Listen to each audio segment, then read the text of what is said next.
খেয়াল করে দেখেন। এগুলো রেখে আসি। না না একদম না, আমাকে দে, আমাকে দে। না, আমি রেখে আসি। না, তো শরীরটা খারাপ না, নাও ড্রাই ফ্রুটস গুলো খেয়ে নাও। হাত ধুতে হবে। আগে খেয়ে নাও, আমি জল এনে দেবো। এইখানেই আমি জল এনে দেবো, তোমার শরীর খারাপ, উঠতে হবে না একদম না। পা ব্যথা করছে, করবে না? না না, তুমি আমার থেকে বড়, তুমি কেন গায়ে হাত এই দিচ্ছ? চুপ, বড় ছোট আবার কি? পা ব্যথা করছে, আমি পা টিপে দিচ্ছি, চুপচাপ রেস্ট করো। আমার ভাবির মতো ভাবি আর কোথাও নেই। আমার ননদের মতো ননদ কোথাও হয় না। শ্বশুর বাড়ি এসে বোনের মতো একজন ননদ পাওয়া সত্যিই ভাগ্যের ব্যাপার। কি গো, পার্সে টাকা রাখা ছিল, তুমি কি নিয়েছো? হ্যাঁ, একটু দরকার ছিল তো, ওই জন্য নিয়েছি। তুমি জানো এটা খুব দরকারি টাকা, তুমি এরকম না বলে নিয়ে নিয়েছো কেন? কেন দাদা, তুই ওরম বলছিস কেন? তোর টাকা আমার ভাবি নেবে না তো কে নেবে? এরপর থেকে আমার ভাবিকে আর কোনোদিনও কিছু বলবি না। চলো তো ভাবি। না, আমি বললাম, খালি তো বললাম জান নিয়ে নিতে। ভাবি শোনো একবার। বলো তাড়াতাড়ি, কি হয়েছে? বলছি কোনটা পরবো বুঝতে পারছি না।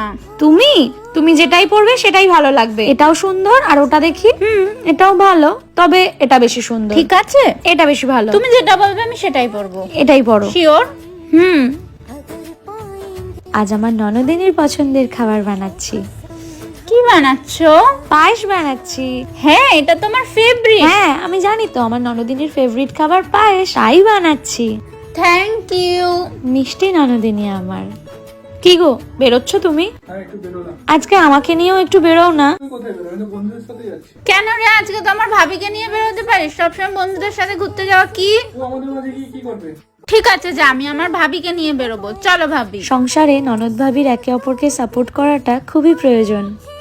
এ নাও, আজকেও আবার একটা পার্সেল। রোজ রোজ এত পার্সেল কিসের? এইভাবে কি টাকাগুলো নষ্ট করছো? কেন রে, তুই কি বুঝবি মেয়েদের কি কি লাগে? যেটা জানিস না সেটা নিয়ে কথা বলবি না। মেয়েদের অনেক কিছু লাগে। যা তুই এখান থেকে, এরপর থেকে আমার ভাবিকে কিচ্ছু বলবি না। একটা সংসারে ননদ যদি ভাবিকে এইভাবে আপন করে নেয়, তাহলে কোনো ভাবিও কখনো ননদকে দূরে সরাতে পারে না। যতটা ভালোবাসা দেবে, ঠিক ততটাই ভালোবাসা পাবে।